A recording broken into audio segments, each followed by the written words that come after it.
मैंने कभी कलावा नहीं बांधा, कभी गले में माला नहीं पहनी, हाथों में कोई अंगूठी नहीं पहनी, माथे पर कोई तिलक नहीं लगवाया, हाथों की कभी रेखा किसी से नहीं दिखवाई, किसी पूजा ग्रह पर मैं कभी नहीं गया, कहीं उपवास नहीं रखा, किसी नदी में नाले में नहीं नहाया, किसी के पैर नहीं पकड़े जाते, कहीं किसी दशा दिशा का ध्यान नहीं दिया, किसी ज्योतिषी के पास कभी नहीं गया,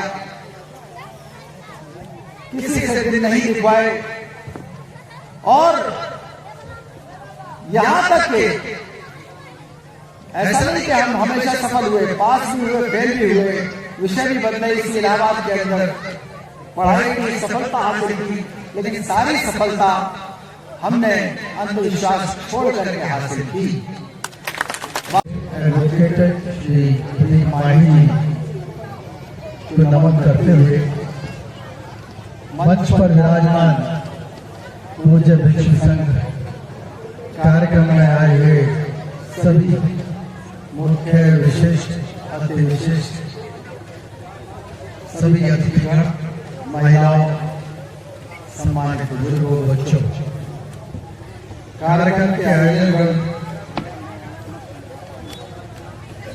एडवोकेट विनीता माही जी, सुशील कुमार जी, मनोज पासी जी, संदीप माही, रामदीप जी, पन्नालाल जी, बंदे कुशवाहा जी, अंकुर जी, विनोद जी, आलोक जी, सुग्रीव बौद्ध जी, मोनू मस्ताना जी, सोनलाल आनंद, विजय हरिश्चंद्र जी, मनोज जी, शैलेंद्र, कमलेश, धीरज जी, नेहरू, राजू, विकास, राजेश कुमार जी, अंकुश जी, सुमित, राजकुमार, विजया, रानू, सूरज, अजय, अंकुर, आशीष, बरखा, श्रद्धा, साधना, राजेश, छोटू, भीम, सचिन, अभय, जोनी, बलराम, शिवा, द्वारिका, करण, संदीप, राम, मणि, राजेश, चरण जी, सुग्रीव जी, जिनके नाम नहीं बोल पाया वो क्षमा कीजिएगा। कई बार कार्यक्रमों में नाम न लेने पर लोग नाराज हो जाते हैं, लेकिन समय की बचत के लिए सभी का नाम लेना संभव नहीं हो पाता। और मैं सबसे पहले माही जी के जो परिवार है उनको इस बात के लिए धन्यवाद दूंगा कि खासतौर से एडवोकेट प्रदीप माही जी जिन सामाजिक मूल्यों के लिए, जिन सशक्तिकरण के मूल्यों के लिए, जिस अम्बेडकरवाद के लिए उन्होंने काम किया, उनकी स्मृति में उसे आगे बढ़ा रहे हैं, ऐसा बहुत कम लोग करते हैं। मैं पूरी तरह से उनकी इस भावना, उनके इस कार्यक्रम में उनके साथ हूँ, और जब भी मौका मिलेगा मैं आपके इस आयोजन में भविष्य में भी पधारूंगा। आपने जो विषय रखे सामाजिक परिवर्तन के संबंध में, दूसरा शोषित वर्ग के उत्थान के संबंध में, इस समय वाकई पूरी दुनिया के अंदर बहुत ही प्रासंगिक यानी कि काम आने वाले विषय हैं। अगर समाज ये समझ जाए कि हमको अपना उत्थान करना है, तो उत्थान करने के लिए वो प्रयास शुरू करेगा, अच्छाई, प्यार और मेहनत शुरू करेगा, और निश्चित रूप से आज भारतीय संविधान के आलोक में ये संभव है कि आप अपने इसी जीवन काल में बहुत कम समय में बहुत बड़ी तरक्की कर सकते हैं। महामानव बुद्ध ने समतामूलक समाज बनाने की परिकल्पना की थी, जिस परिकल्पना को पूरा करने के लिए मौर्य साम्राज्य आया, बाद में बहुत से ऋषि मुनि भी आए, भक्त लोग आए, रैदास जी, संत कबीर, और बाद में बहुत से सुधारक आए। जब अंग्रेज इस देश के अंदर आए तो हमारे लोगों को मौका मिला, हमारे ज्योतिबा फुले और माता सावित्रीबाई फुले को शिक्षा के माध्यम से क्रांति करने का मौका मिला, और उन्होंने उन लोगों के लिए भी स्कूल खोले जो स्कूल के रास्ते पर भी कभी दिखाई नहीं दे सकते थे। अंग्रेजों ने ऐसा माहौल दिया था कि इंसान को इंसान समझा जाने लगा। बाद में बाबा साहब डॉक्टर अम्बेडकर को भारतीय संविधान बनाने का मौका मिला और आज ये संभव है कि हम हर घर में बाबा साहब से प्रेरणा लेकर के एजेंट ऑफ चेंज यानी कि समाज के अंदर बदलाव करने वाले लोग पैदा कर सकें। बहुत से लोग इच्छुक होंगे इस बात के कि आखिर मेरा परिचय क्या है। मैं पहली बार आया हूँ इलाहाबाद तक, तो बहुत बार सभाओं में आना होता है, लेकिन यहाँ पहली बार आया हूँ। शायद आयोजकों को भी पूरा परिचय नहीं होगा। मेरा नाम है डॉक्टर बीपी अशोक। मैं पूर्व में IPS अधिकारी रहा हूँ। IPS का मतलब पुलिस अधीक्षक और पुलिस विभाग के वरिष्ठ अधिकारी से होता है, और साथ ही साथ मैं इस देश की पूरी दुनिया की सबसे बड़ी डिग्री है DLIT की। बाबा साहब से प्रेरणा लेकर के मैंने PhD की DLIT की। और मैं एक बात बताना चाहूंगा, जब मैं 4 साल का था, मेरे पिताजी IPS अधिकारी थे। मैंने उनसे पूछा कि पिताजी ये कैलेंडर जो बना हुआ है बाबा साहब का, इसके नीचे जो डिग्रियां लिखी हैं वो कौन सी डिग्रियां हैं और इसमें सबसे बड़ी डिग्री कौन सी है? पिताजी ने बताया कि इसमें लिखा है MA, BSc, BA, PhD, DLIT, BART, LA। मैंने कहा नहीं, मुझे सारी डिग्री नहीं पढ़नी, मुझे एक डिग्री बताओ सबसे बड़ी डिग्री कौन सी। उन्होंने बताया DLIT की डिग्री है। तो मैंने कहा पिताजी मैं भी DLIT करूंगा। और एक दिन ऐसा आया कि दुनिया का सबसे कम उम्र का DLIT था 2001 में, वो मेरा सपना पूरा हुआ। दूसरा, मैंने जब पूछा कि ये डिग्री उन्होंने कहाँ से ली थी, तो बाबा साहब ने बताया उन्होंने अमेरिका इंग्लैंड में पढ़कर की डिग्री हासिल की। तो मैंने कहा मैं भी विदेश जाकर के पढ़ूंगा। और एक दिन ऐसा आया कि लंदन स्कूल ऑफ इकोनॉमिक्स में मुझे भी भाषण देने का मौका मिला। बाबा साहब के आशीर्वाद से उनके बनाए हुए संविधान मुझे परिस्थितियां पैदा की इस देश के अंदर। उसी कारण से मेरे पिता पुलिस अधिकारी थे, तो मुझे बहुत ही अच्छी लगती थी। मैं उनसे प्रेरणा लेकर के पुलिस अधिकारी बना। मैं ये कहना चाहता हूँ कि हमारे जो बच्चे बैठे हुए हैं अकेले इसलिए नहीं कि वो जय करके यहाँ से चले जाए। जय एक क्रांति का नाम है। जिस दिन आप ये सोच लेते हैं कि हमने जय की है, उस दिन ये कसम खा लेते हैं कि मैं इस दुनिया की सबसे बड़ी डिग्री लेकर रहूंगा। जब जय बोलते हैं तो आप ये कसम खा लेते हैं कि मैं इस देश से अंधविश्वास खत्म करूंगा। जब जय बोलते हैं तो आपको लगता है कि मैं पंचशील के रास्ते पर चलूंगा। जब जय बोलते हैं तो उसका मतलब है कि मैं इस संविधान की रक्षा करूंगा, इस देश में अम्बेडकरवाद की स्थापना करूंगा, समतामूलक समाज की स्थापना करूंगा। इस देश के अंदर वर्ण व्यवस्था ने एक ऐसा माहौल पैदा कर दिया जिसमें आदमी और आदमी के बीच इतने अंतर है कि कोई दो व्यक्ति आपस में बराबरी का एहसास नहीं करते। ब्राह्मणों को यह बताया गया कि तुम सबसे बड़े हो, क्षत्रिय को यह बताया गया कि तुम 100 साल होने पर भी 10 साल के ब्राह्मण से छोटे हो। वैश्यों को बताया गया तुम तो और भी छोटे हो। शूद्र को बताया तुमसे छोटा तो कोई है ही नहीं दुनिया में। यहाँ तक कि अपनी महिलाओं को भी कह दिया गया कि तुमसे ज्यादा नीच कोई नहीं। तो आखिर समता मूलक समाज की स्थापना कैसे हो? ये बहुत बड़ी समस्या थी। और इस देश के अंदर अगर अंग्रेज ना आते तो बाबा साहब को मौका नहीं मिलता, ज्योतिबा फुले को मौका नहीं मिलता। पता नहीं कितने सालों तक हम गुलामों के भी गुलाम रहे। ये भारत का इतिहास बताता है। जो लोग अपने देश से निकाले गए थे, वहां गुलाम कहे जाते थे, वो लोग जब यहाँ आए तो यहाँ इतने कमजोर लोग थे, न सेना थी इनके पास सिर्फ वर्ण व्यवस्था थी, जाति व्यवस्था थी, छुआछूत। आज भी पढ़ा लिखा व्यक्ति जो मनुवादी है वो पूरी तरह से सिद्ध करना चाहता है कि छुआछूत तो छोड़ दो, लेकिन जाति व्यवस्था नहीं रहनी चाहिए। उनके विद्वान भी कहते हैं और उनके अधिकारी भी, उनके प्रोफेसर भी, सब पढ़े लिखे लोग कहते हैं और ये मान के चलते हैं कि हमारा चाहे मंत्री हो चाहे राष्ट्रपति हो, सबकी बेइज्जती करने में कभी पीछे नहीं है। राष्ट्रपति से झगड़ लगवा देंगे, राष्ट्रपति को घुसने नहीं देंगे अपने पूजा गृहों में, हमारे IPS IAS अधिकारियों को धमकाएंगे, ट्रांसफर से गलत करेंगे, आज भी उन्हें आत्महत्या करने की नौबत आ जाएगी।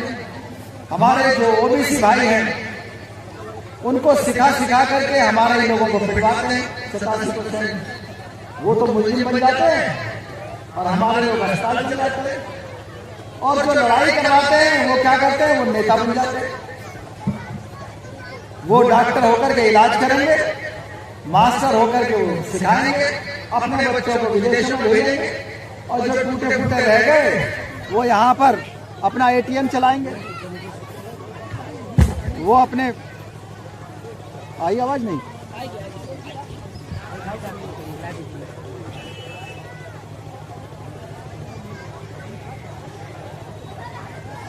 करो यार, हमारे घर बाहर जो टूटे फूटे रह गए उनमें किसी को अघोरी बना दिया, किसी को छोटा मोटा मंदिर पत्थर तोड़ के वहां पर बना दिया कि हाँ इसके यहाँ पैसा चावल मिलता रहे।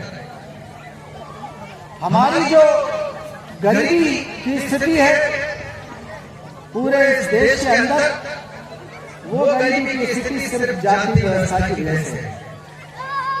आज हमारा OBC समाज जिसके पास 2014 में 100 रुपए थे, 100 रुपए की संपत्ति थी, साधारण भाषा में आज उसकी संपत्ति 50 रुपए की रहेगी। लेकिन उसको सिखाया जाता है कि जितना चौपाट सोचने को मारोगे उतना तुम्हें ज्ञान प्राप्त होगा, उतना तुम्हें अच्छा पद मिलेगा। वो इस चक्कर में वो ये नहीं सोचता कि हमारा कितना घाटा है। कोरोना काल में भी जो यहाँ के अरबपति थे, मनुवादी अरबपति, उनकी संपत्ति तो बढ़ गई। उन्होंने चाहे कुतिया माता का मंदिर बनवा दिया हो, चाहे कोरोना देवी का मंदिर बना दिया हो, उनकी कभी भी कमाई खत्म नहीं हुई। हमारे शिक्षित लोग, अभी पूर्व वक्ता ने कहा कि अकेले शिक्षा से काम नहीं चलता, वाकई बात सही, सत्ता चाहिए लेकिन सम्यक शिक्षा की बहुत जरूरत है। सत्ता बहुत जरूरी है लेकिन हमारे लिए और भी बहुत सी चाबियां हैं। सत्ता मिल भी जाए अगर ऐसे लोगों को जिन्होंने अंधविश्वास नहीं छोड़ा, जिन्होंने गुलामी की मानसिकता नहीं छोड़ी, वो लोग कुछ बदलाव नहीं ला पाए। हमको अंधविश्वास छोड़ने पड़ेंगे, पंचशील का रास्ता अपनाना पड़ेगा, तभी सत्ता तक जाने का रास्ता आसान होगा। शिक्षा एक ऐसी चाबी है जो मास्टर चाबी है। शिक्षा में और सत्ता में कोई अंतर नहीं है। शिक्षा में और सत्ता में कोई अंतर नहीं है। जब आप शिक्षा प्राप्त कर लेते हैं तो आप आसपास के लोगों में एक अथॉरिटी का एहसास करते हैं। आपकी तरफ आसपास के लोग देखते हैं कि इसकी बात सुनी जाए। जब बाबा साहब कॉन्स्टिट्यूएंट असेंबली के अंदर अपना वक्तव्य रखते थे, सबको पता था कि ये यहाँ के, इस देश के सबसे ज्यादा पढ़े लिखे व्यक्ति हैं और संविधान की धाराओं पर जब डिबेट होती थी तो जो उनके विरोधी थे वो विरोधी ये भूल जाया करते थे कि हमको विरोध करना है, इतना ध्यान से सुनते थे। तो शिक्षा अगर सही शिक्षा है, सम्यक शिक्षा है, तो आपको सत्ता देर सवेर मिलेगी। आज हमारे लोग शिक्षा को प्राप्त कर लिए, लेकिन जिन लोगों ने अंधविश्वास नहीं छोड़ा, जिन घरों में पंचशील नहीं अपनाया गया, आप गांव में सर्वे करके देखें ना, मैंने अपने गांव के अंदर सर्वे किया और जाकर के देखा कि सिर्फ उसी घर के लोग पढ़ लिख पाए थे जिस घर के अंदर पंचशील का पालन हुआ था।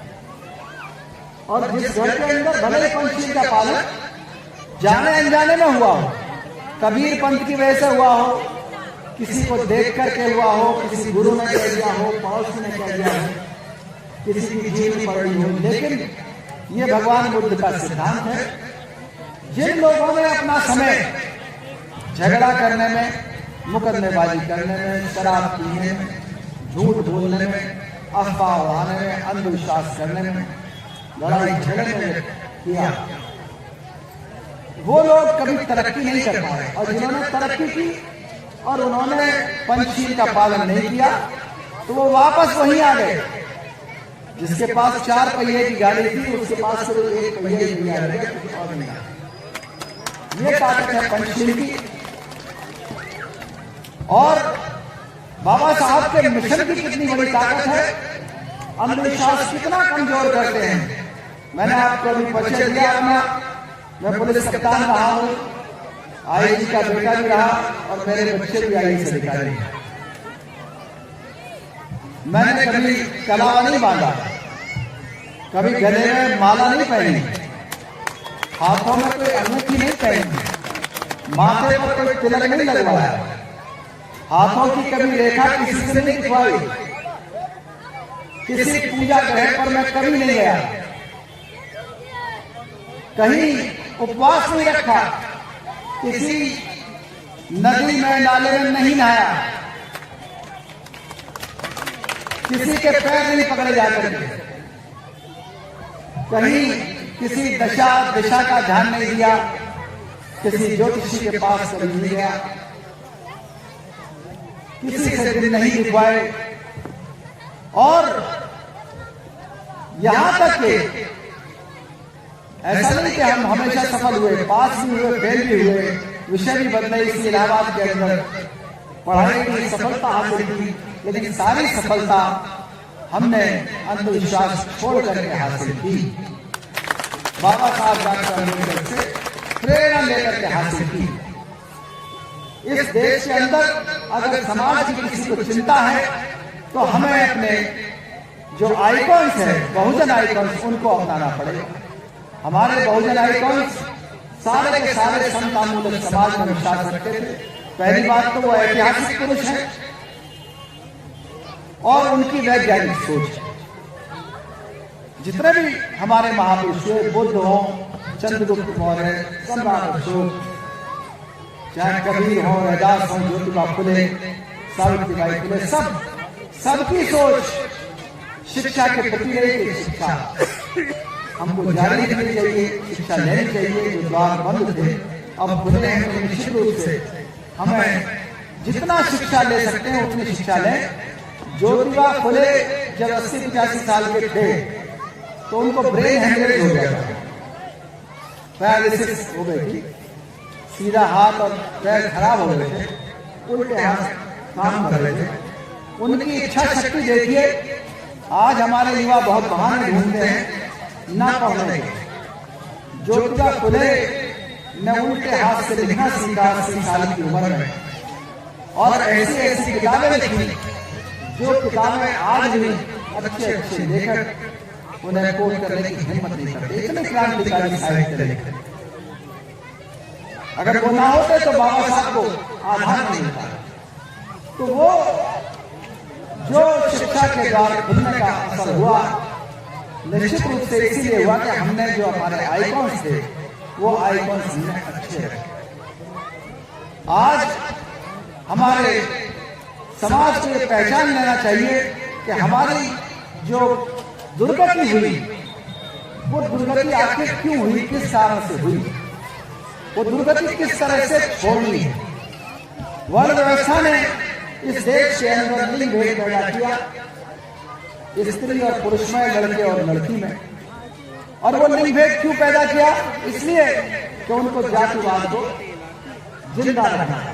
कहीं ऐसा ना हो कि लड़कियां लड़कों की बात मानना बंद कर दें और उनका रुझान किसी अन्य बिरादरी के लड़के से हो जाए या लड़की से हो जाए तो हमारी वर्ण व्यवस्था ध्वस्त हो जाएगी। कितनी बड़ी चालाकी। दूसरी चालाकी की कि जब तक इनमें सोचने समझने की ताकत आए उससे पहले इन्हें शादी के बंधन में बांध दो। ग्रंथों में लिख दिया कि बाल विवाह करना अनिवार्य है, जो बाल विवाह नहीं करेगा वो पाप कर रहा है। बाल विवाह इस देश के अंदर आज भी 27% के आसपास है। पूरी दुनिया में सबसे ज्यादा बाल विवाह इस देश के अंदर। इतना पढ़ाई लिखाई लगभग 70-75% के आसपास लोग पढ़े गए, लेकिन अभी बाल विवाह जारी है। बाल विवाह सिर्फ इसलिए कि ये बड़े होकर के इनका व्यक्तित्व का अगर विकास हो गया तो ये जाति व्यवस्था को ध्वस्त कर देगी। दहेज की प्रथा बनाई गई, कहीं ऐसा ना हो एक गरीब जाति और दूसरी अमीर जाति के बच्चे आपस में एक दूसरे से ना मिल जाए, बराबर बराबर के लोगों में ही लेन देन चलता रहे, उनकी आर्थिक स्थिति अच्छी रहे। उन्होंने ऐसी व्यवस्था की है। उस दहेज प्रथा की वजह से आज हजारों बहुएं आज भी जल जाती है, लड़कियों की शादी नहीं हो पाती। एक आदमी अगर दहेज देता है, एक नेता है, तो 3 परिवारों की बर्बादी का आधार पैदा कर देता है। रिश्तों और नातों को ऐसे बनाया जो दुनिया में कहीं नहीं है। रिश्ते और नाते बताना जरूरी है गाँव में। अगर आपको कोई जीजा या फूफा कहेगा तो आप फूले नहीं समाएंगे, हाँ भाई मेरी तो इज्जत बढ़ गई। सही कह रहा हूँ। और अगर कोई मामा या साला कह दे तो सगा साला भी हो तो लगेगा हाँ 2-4 चाटे मार दे। साला क्यों कह रहा है? सही कह रहा हूँ। साला अपमानजनक माना जाता है और जीजा फूफा ये क्या माना था? सम्मानजनक। किसी अनजान को भी कह दोगे तो हाँ तो कह देगा, पहले बाद में पूछेगा। लेकिन अगर किसी को साला वाला कह दिया तो साला साला कहेगा तुम ये करेंगे साला क्यों हो घर में कह देते। ये व्यवस्था ऐसा नहीं है कोई हंसने के लिए हो। ये व्यवस्था इसलिए की गई कि कहीं 2 बिरादरियों के लोग एक दूसरे के साले जीजा होने लगे तो उनमें लड़ाई होनी चाहिए। आज जो ऑनर किलिंग होती है, जो लड़के लड़के गला काट देते हैं शादी करने की वजह से, उसके पीछे यही कारण है कि कोई भी व्यक्ति अपने से तथाकथित निम्न जाति का साला या ससुर नहीं बनना चाहता। बन जाएगा तो जाति व्यवस्था ध्वस्त हो जाएगी। इतनी पढ़ाई लिखाई के बाद भी अभी 4 से 6% तक अंतर जातीय विवाह हुए हैं। और एक अंतर जातीय विवाह अपने आप में क्रांति होता है, लेकिन कश्मीर से कन्याकुमारी तक अधिकतर ऑनर किलिंग का एक संदेश दिया जाता है। चाहे लड़का अधिकारी हो जाए, चाहे वकील हो जाए, कुछ भी हो जाए, उसको पूरा प्रयास करते हैं या तो रिश्ता नाता तोड़ देंगे या उसको मार देंगे, डेड बॉडी निकालेंगे, सिर्फ जाति व्यवस्था को बचाने के लिए। पर्दे की प्रथा चला रही कि हमारी लड़कियां घर के अंदर रहें, बाहर ना चली जाए, स्कूल ना चली जाए, और कोई झाड़ घूट के देख भी ले तो कोई शक्ल ना देख ले। दूरियां बनाने के लिए जाति प्रथा बनी है। अंधविश्वास इस तरह के पैदा किए कि लोग बाग घर से निकलने से पहले 4-6 बार सोचें। तो घर से निकलने का मतलब है तरक्की शुरू। कोई तो छींक देगा, कोई कहेगा आज बृहस्पति है, कोई कहेगा आज मंगल नहीं है, कल जाना। काम को टालने के आपको इतने सारे बहाने सिखा दिए, इतने सारे कि आप सोचेंगे चलो बाहर ना जाने का कोई बहाना तो मिला। उन लोगों को मिलेक्ट किया गया, कहा गया जो लोग विदेशों में चले गए थे या विदेशों से हमारे देश में आए थे, उन्हें कहा गया कि ये लोग मिलेक्ट हैं, इनसे बात मत करो, इनका छुआ मत खाओ, और आ गए हैं तो इनको गाय के गोबर में नहलाओ धुलाओ खिलाओ, पंचगव्य खिला करके इनको पवित्र करो। तो उस डर के मारे आदमी घर में पड़ा रह जाता है। खुद भले ही विदेशों में शादी कर ले, लेकिन जो गरीब आदमी है, गांव वाला आदमी है, ओबीसी का आदमी है, उसकी तरक्की घर से बाहर जाकर होगी। जब शहरों में जाएंगे तो तरक्की होगी, 4 पैसे कमाएगा। वो शहर का रोक दिया गया, ये मान लिया गया कि गांव के अंदर रहना नहीं, सबसे ज्यादा सुरक्षित है। बाहर निकलोगे तो डूब जाओगे, पिट जाओगे। किसी ने बताया कि बाहर जाकर के आपकी कमाई अच्छी होगी। महिलाओं के लिए सती प्रथा बनाई गई। सती प्रथा क्यों बनाई गई थी कि अगर कोई महिला विधवा हो जाए तो वो सोचे कि चलो बिरादरी का कोई मिले ना मिले, तथा कथित छोटी बिरादरी का तो मिल ही जाएगा। और बाल ने कहा बहुत महिलाएं हुआ करती, उसको बाबा साहब ने कहा ये सरप्लस महिला है, एक्स्ट्रा महिला, अब इसका क्या किया जाए। अब जो लोग जाति के दम्भ में अपने आप को घमंड में चूर रखते थे, उन्होंने कहा इसको और कुछ इलाज नहीं सकता, इससे बढ़िया ये दूसरी जाति में चली जाए, इसको जला जरूर करके मार डालो। और मौर्य साम्राज्य से बहुत पहले से बाद में भी अभी तक भी 1.25 लाख से ऊपर सती माता के चौरे बने हुए हैं। जो सती हो जाती है उसको बड़ा इज्जत से देखते हैं ताकि और महिलाएं सती हो। प्रेरणा देने के लिए एक्ट भी बना, सती का सब कुछ बना, लेकिन राजस्थान में, मध्य प्रदेश में, पश्चिमी उत्तर प्रदेश में कहीं ना कहीं चुपचाप सती होती रहती है महिलाएं डेली। होता क्या है, उनको पहले अफीम खिलाएंगे, उनको नशे में कर देंगे, और जो फ्यूनरल फायर है अर्थी है उसको बिठा करके, आवाज नहीं आ रही, आवाज आ रही है इसको। इस तरह उस महिला को, जिस महिला की शादी भी हो सकती थी, जिसको कमाई का और अपने जीवन को सुखी रखने का पूरा अधिकार था, वो अधिकार को उस बच्ची का छीन लिया जाता था, चाहे वो उनकी अपनी बच्ची हो। आज भी वो लोग जो अपनी बच्चियों को मार देते हैं, वो आपको क्यों अधिकार देंगे, क्यों सत्ता देंगे, क्यों शिक्षा देना चाहेंगे। जो लोग हिस्सेदारी अपने बच्चों, अपनी बच्चियों को नहीं देना चाहते, माँ, बहन, बेटी, बुआ को अधिकार नहीं देना चाहते, वो आपको क्यों अधिकार देना चाहेंगे। आपका संघर्ष उन लोगों से है।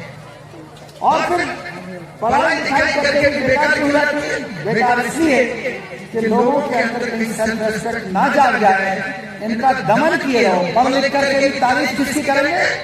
तारीफ उस कलेक्टर की करेंगे, उस कप्तान की करेंगे जो आज भी गांव के पूंजीपतियों और मनवादियों के पैर छूता है, उसकी बड़ी तारीफ करेंगे कि भाई आज देखो कलेक्टर हो गया, लेकिन आज भी हमारे पैर छूता है। संस्कार कैसे? वो संस्कारी जो चुप रहे, घूंघट करे, अपने अधिकार न मांगे। आदमी 4 महिलाएं करे तो चुप रहे, उसका बाप उसको अधिकार न दे तो चुप रहे, भाई अधिकार न मांगे तो चुप रहे। बड़ी तारीफ हो रही, भाई ये लड़की बड़ी गौ है, बड़ी सीधी है, क्योंकि उसको जो भारतीय संविधान बाबा साहब का अधिकार देता है, उन अधिकारों को वो मानती नहीं, वो जानती नहीं, उसको दूर रखा गया है।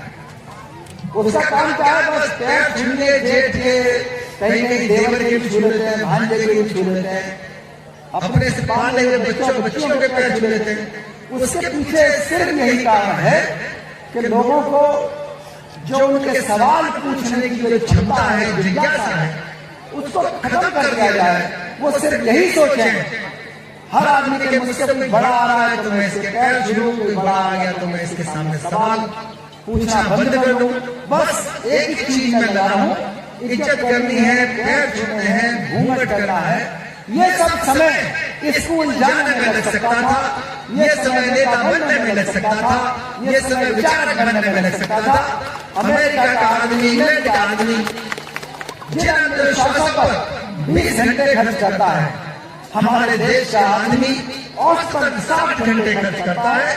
ये 40 घंटे का अंदर जो अंतर है, ये 40 घंटे का अंतर बहुत बड़े विद्वान पैदा कर सकता है, बहुत बड़े विचारक, मनीषी, बहुत टीचर पैदा कर सकता है।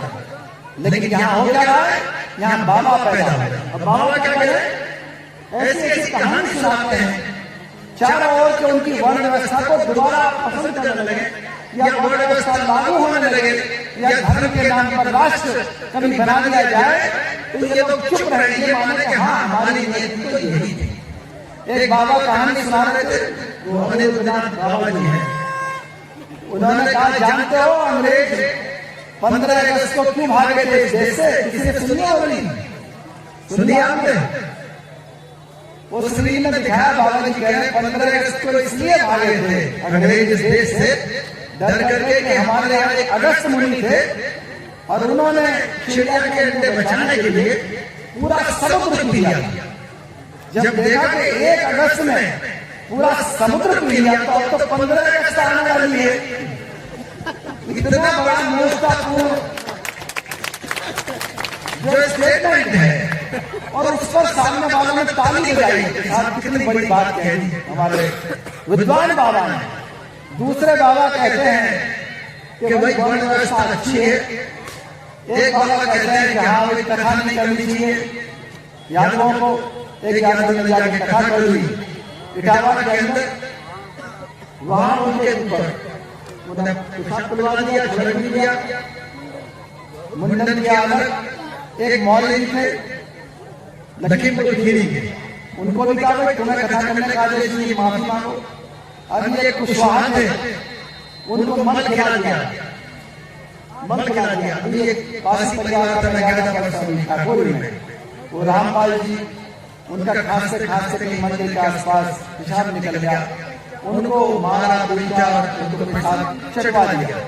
इतना घोर अपमान इस देश के अंदर वर्ण व्यवस्था कर रही है, लेकिन बाबा भी, अधिकारी भी, राजनेता भी, लेखक भी, साहित्यकार भी कहते हैं कि वर्ण व्यवस्था तो अच्छी थी, छुआछूत गलत है, अत्याचार बंद करो। अत्याचार इस देश से कभी बंद नहीं हो सकता जब तक के जाति और वर्ण व्यवस्था का सर्वमूल नाश न कर दिया जाए। बाबा साहब ने क्या लिखी है? एनाइलेशन ऑफ कास्ट, यानी कि जाति का समूल विनाश, जड़ से विनाश। और वो उसके ऊपर कभी कानून बनाने की मांग नहीं की गई जब तक जाति बंदी कानून नहीं बनता। जैसे कि नोटबंदी कानून बना था, तब तक इस देश में हमारा उद्धार नहीं हो सकता। हमारे जो निर्दोष लोग हैं, सीधे साधे लोग हैं, वो इनके अंधविश्वासों में लगातार फंसते रहते हैं और हमारी स्थिति बहुत ही खराब रहती है। आज मैं कुछ समाधान पर बात करूंगा आपसे, बहुत लंबा मैं नहीं पाऊंगा। हमारे लोगों को कुछ बदलाव लाना पड़ेगा। ये सोचना कि सारे काम हम तब करेंगे जब हमारी सरकार आ जाएगी। लोकतंत्र में सरकारें आती हैं जाती हैं, लेकिन अम्बेडकरवाद इस देश से हिल नहीं सकता। बुद्ध का जो शासन है पूरे देश के अंदर आज भी है, पूरे दुनिया के अंदर आज भी है। समतामूलक समाज ने पूरी दुनिया को लोकतंत्र दिया है। लोकतंत्र खत्म नहीं हो सकता। जो खत्म करने के इरादे रखते हैं वो इस भूल में है कि हम लोगों ने 4 घंटे के अंदर इस देश से वो क्रांति की थी जो इस देश में कभी नहीं हुई। 2 अप्रैल 2018 याद है? यह आपकी ताकत है और आप जब चाहें जो चाहें बदलाव ला सकते हैं। सरकारें आएंगी जाएंगी, जब बनेगी बनती रहेगी, लेकिन आपको बदलाव करना पड़ेगा अपने जीवन में, अपने रूटीन में, अपनी आदतों में। हमारे गांव-गांव में लोग बाग हैं और इस देश के अंदर जो जाति आधारित काम है, खासतौर से स्वच्छ कार्य समाज वाला, अगर आपके गांव में ऐसा काम होता है तो स्वच्छ कार्य वाला काम उनसे बंद करा करके उनको अनुरोध करिए कि ये इलीगल भी है, इमोरल भी है, इसमें सम्मान भी कम है, और उनको किसी तरह मना करके अधिक कम मेहनत से और अधिक सम्मान वाले काम के लिए उनको अनुरोध करिए। अगर उन्हें कोई कमी है तो मिलजुल करके चाहे दुकान करानी पड़े, चाहे उनको और सहायता करनी पड़े। हर गांव के अंदर इतने लोग सम्मान तो है कि किसी न किसी कमजोर व्यक्ति का सहारा बन सकते हैं और वो शून्य पर आ जाना चाहिए। ज्यादा चिंता मत करोगे, ये काम हमारे लिए नहीं चला हुआ। उस काम को अपने भाइयों से हटवाइए। जन्म से लेकर मरते दम तक 22 प्रतिज्ञाओं का पालन जरूरी है। बाबा साहब ने एक ऐसा फिल्टर दिया 22 प्रतिज्ञाओं का, जिसमें पंचशील भी है, मध्यम मार्ग भी है, जिसके अंदर आपकी तरक्की के सारे दरवाजे खुल जाते हैं। कोई दुनिया के अंदर आपको रोक नहीं सकता। शिक्षा के क्षेत्र में हमारे सब युवाओं को कसम खा लेनी चाहिए कि हम आज के हिसाब से शिक्षा लेंगे। आज के हिसाब से शिक्षा कौन सी है? पूरी दुनिया के अंदर अगर आप सम्मान पाना चाहते हैं तो साइंस पढ़िए, विज्ञान, टेक्नोलॉजी पढ़िए, इंजीनियरिंग पढ़िए, अंग्रेजी पढ़िए, इकोनॉमिक्स पढ़िए और लॉ पढ़िए, मैथमेटिक्स पढ़िए। इसी से दुनिया के तरक्की के दरवाजे खुलते हैं। इसको स्टेम एजुकेशन या स्टेम एजुकेशन बोलते हैं। इस रास्ते पर लड़कियां भी जाए, यानी लड़कियों को होम साइंस पढ़ करके कुछ मिलेगा, साइंस पढ़ लेना, ना लड़कियों का उद्धार होगा ना लड़कों का उद्धार होगा। और मोटी मोटी बात ये याद रखना, जिन लोगों को अंग्रेजी नहीं आती लेकिन आप पर्दा बोलना, वो 33% मर्द व्यक्ति के समान है। कुछ सुनाई दे रहा है? कितने परसेंट? 33%। जो लोग इंटरनेट का इस्तेमाल नहीं करते, 24 घंटे नहीं लेकिन 8 घंटे करिए, दुनिया कहाँ जा रही है, देश कहाँ जा रहा है, आपके अधिकार कहाँ है, आपके साथ अत्याचार कहाँ हो रहा है। इस देश में 70,000 अत्याचार एक साल में आपके साथ होते हैं। दुनिया में कहीं आतंकवादी घटनाएं की नहीं होती। तो इस चीज का ध्यान रखिए। और ये मान लीजिए कि जो इंटरनेट इस्तेमाल नहीं करते वो भी 33% मृत आदमी के समान है। ना तो उनके काम दूसरा आ सकता है, ना दूसरे काम आ सकते हैं। तीसरी चीज है ड्राइविंग स्किल। आप साइकिल चलाना, गाड़ी चलाना, हवाई जहाज चलाना, जो आपकी क्षमता में है वो चलाना सीखे ताकि आपकी गति बढ़े। और ये नहीं जानते हैं आप साइकिल भी चलाना, स्कूटर मोटरसाइकिल भी चलाना जानते, निश्चित रूप से आपकी गति सीमित है और आप 33% आप खो देते हैं। बच्चा आप 1% और 1% वो चाहे कुछ भी कर ले, वो समाज में कोई परिवर्तन नहीं ला सकता। ना वो पे व्यक्ति फैमिली कर सकता है, ना वो पे व्यक्ति सोसाइटी कर सकता है। उसका योगदान लगभग शून्य के समान रहता है। वो जिंदा तो रहता है लेकिन उसके साथ अत्याचार नहीं होते रहते। आर्थिक उन्नति के हर क्षेत्र में जाइए, पढ़ने लिखने के बाद अगर मजदूरी नहीं करता है तो मजदूर इनकलाब जिंदाबाद होता है, अपनी मजदूरी पूरी मांगता है, मुकदमा करना जानता है, FIR लिखना जानता है, उसके साथ अत्याचार नहीं होंगे, वो अंधविश्वास का शिकार नहीं होगा। और मजदूरी नहीं कर रहा है तो वो कुछ दिनों बाद अगर पंचशील का पालन कर लिया, शिक्षा के क्षेत्र में आ गया, हमने देखा है मजदूरों के परिवारों से अलग नहीं बनते, सिपाहियों को बेटों को बीज बनते हुए हमारी अपनी तीसरी चौथी पीढ़ी सब गाँव में थी।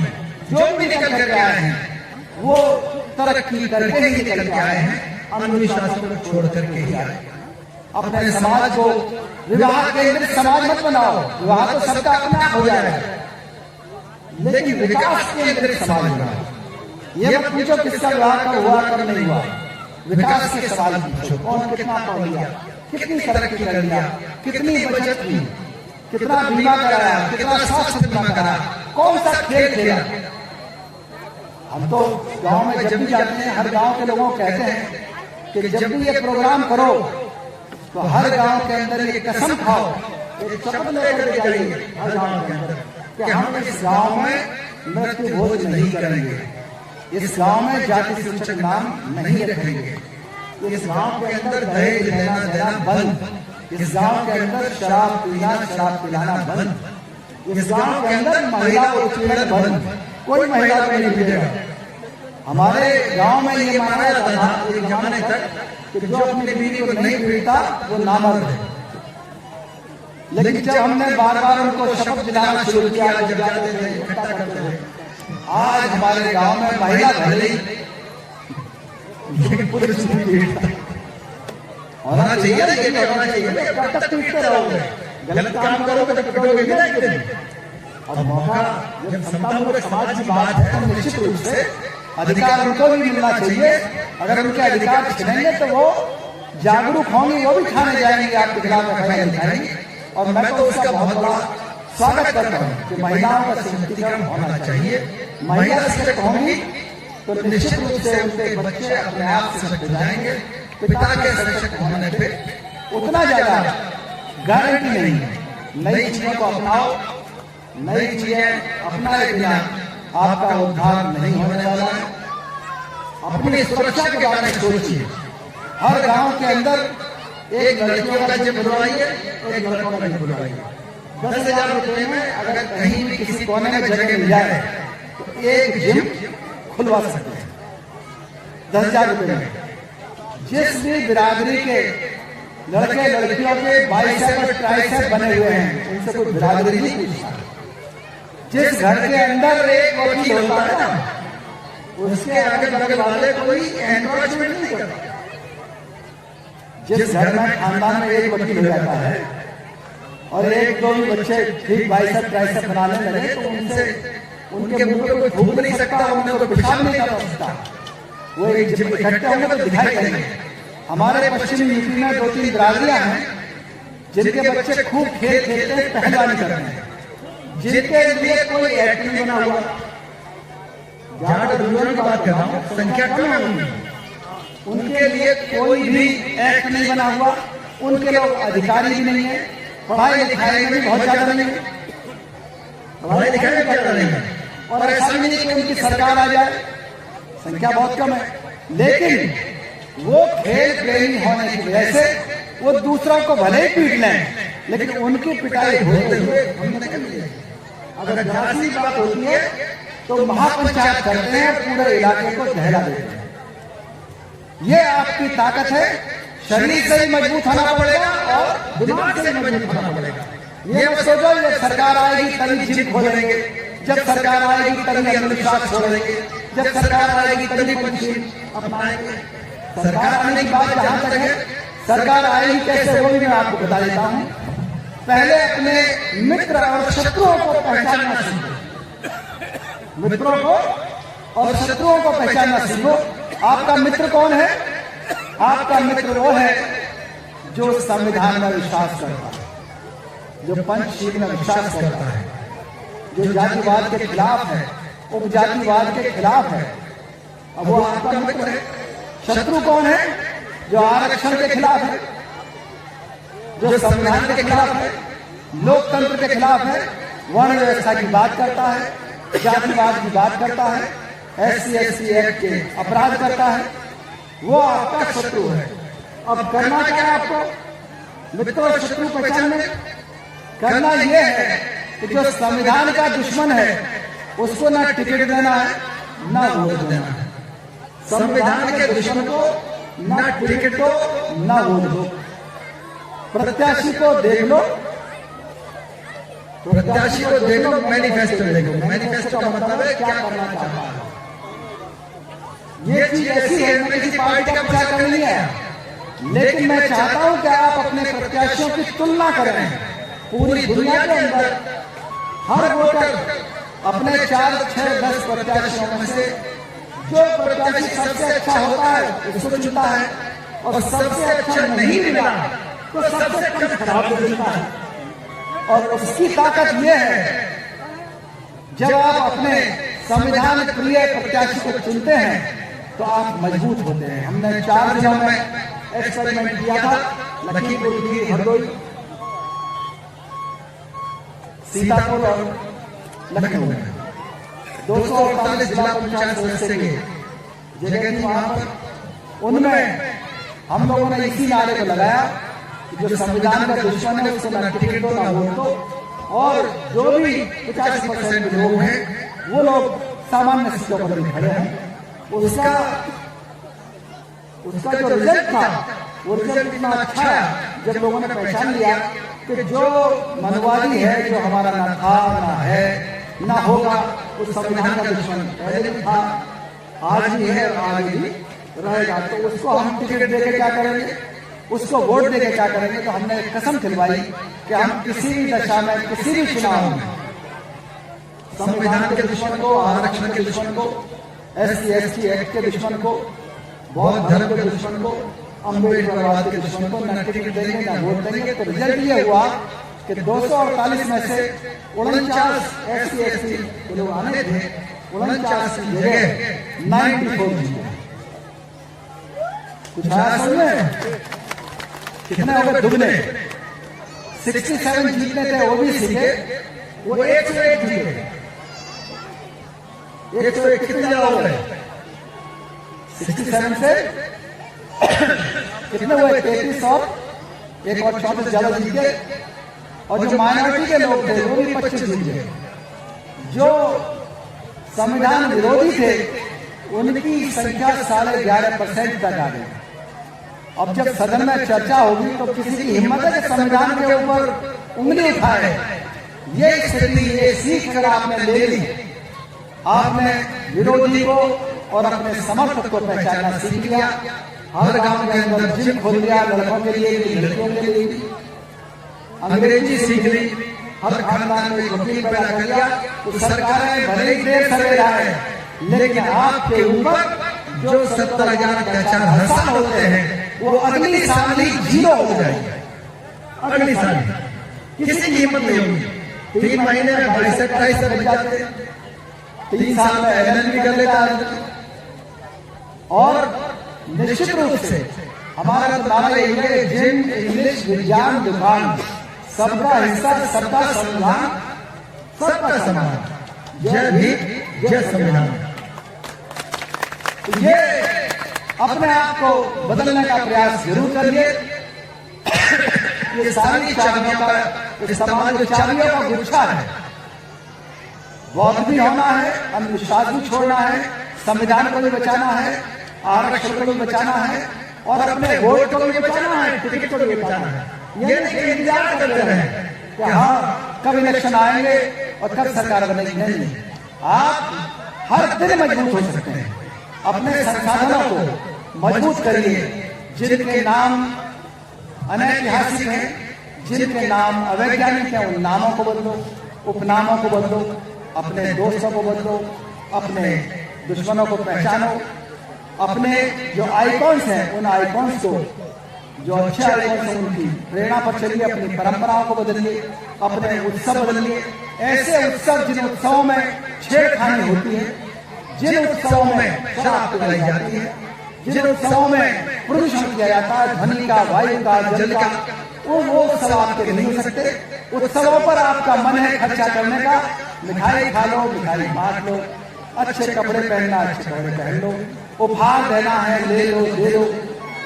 आपको अन्य कुछ घूमना फिरना कर लीजिए, कोई कला का कार्यक्रम करना वो कर लीजिए, लेकिन कोई भी ऐसा त्योहार जो आपको कर्जदार बनाता है और संविधान विरोधियों को ताकतवर बनाता है, और वो उस पैसे की ताकत से मुकदमा लड़ते हैं, SC/ST एक्ट में FR लगवाते हैं, संविधान के खिलाफ और आरक्षण के बिल को फड़वाते हैं। ऐसे लोगों को ताकत कहां से जा रही है? आपके पास से जा रही है। पैसा जा रहा है चढ़ावा के रूप में, चंदा के रूप में, उनकी दुकान से सामान खरीद रहे हैं। उनके जो मंसूबे हैं, उन्हीं के, चाहे डॉक्टर हो, चाहे मास्टर हो, उन्हीं के पास पैसा जा रहा है। तो वो पैसा आपको रोकना है। वो पैसा कहां जाना चाहिए? संविधान के समर्थकों के पास जाना चाहिए। वो दयाएं करने के पहले पहचान तो लो कि कौन है संविधान समर्थक और कौन है आरक्षण का समर्थक और कौन है इनका दुश्मन। जिस दिन हमारा गांव वाले पहचानने लगेगा, उस दिन आपके गांव से जितने बड़े बड़े नेता बने हैं, सब गांव से निकल के आए हैं। लेकिन हम चाहते हैं कि बाबा साहब अम्बेडकर से प्रेरणा लेकर के, भगवान बुद्ध के रास्ते पर चल करके आपके घर का हर बच्चा विकास के पथ पर चले। वो हमारा नारा वो नहीं है कि सबका साथ और सबका विकास नहीं। सबका साथ तो पहले भी था, सबका हिस्सा सबका विकास। ये नारा है हमारा। लड़ाई हिस्सेदारी की है। उधार देने को तो बहुत तैयार है, उधार मिल जाएगा। एहसान करने को बहुत तैयार है, ट्रांसफर पोस्टिंग मिल जाएगा, सब काम हो जाएंगे। आपके ऊपर कृपा करने वाले बहुत हैं, आशीर्वाद भी दे देंगे आपको, शादी ब्याह भी कर लेंगे, लेकिन हिस्सा नहीं देंगे, क्योंकि हिस्सेदारी आपको सारे रास्ते खोल देती है। सम्मान भी मिलेगा, गरिमा भी मिलेगी, समानता भी मिलेगा, नौकरी भी मिलेगी, पैसा भी मिलेगा, प्यार भी मिलेगा, हर चीज मिल जाएगी। फिर दिक्कत नहीं होगी, कोई औरत के लिए नहीं करेगा, चाहे लड़के से शादी करो चाहे लड़की से शादी करो। आज जिनकी हिम्मत आपको पेशाब निकालने की है, वो हिम्मत आपके पैसे से जाती है, आपकी पूरी मेहनत से जाती है, आपके चाहने से जाती है, आपके द्वारा उनके कार्यक्रमों में की हुई भीड़ से जाती है। बहुत बहुत धन्यवाद। जय भीम। एडवोकेट माही जी को मेरी तरफ से बहुत बहुत श्रद्धांजलि। आयोजकों को बहुत बहुत बधाई। अच्छा उन्होंने किया। और मैं क्षमा चाहूंगा क्योंकि जल्दी नहीं निकला, बहुत दूर की यात्रा है मेरी, मैं चलूंगा भी, कभी मौका मिला तो मैं आऊंगा आपके बीच। और मेरी तरफ से एक अंतिम यही मेरी अपील है कि अपने अपने गांव में जितने भी लोग यहाँ बैठे हैं, आज ही प्रयास करो, आज ही चिंता करो कि युवाओं के लिए, लड़कियों के लिए जिम खुलवाइए। बहुत बहुत धन्यवाद। जय भीम, जय भारत।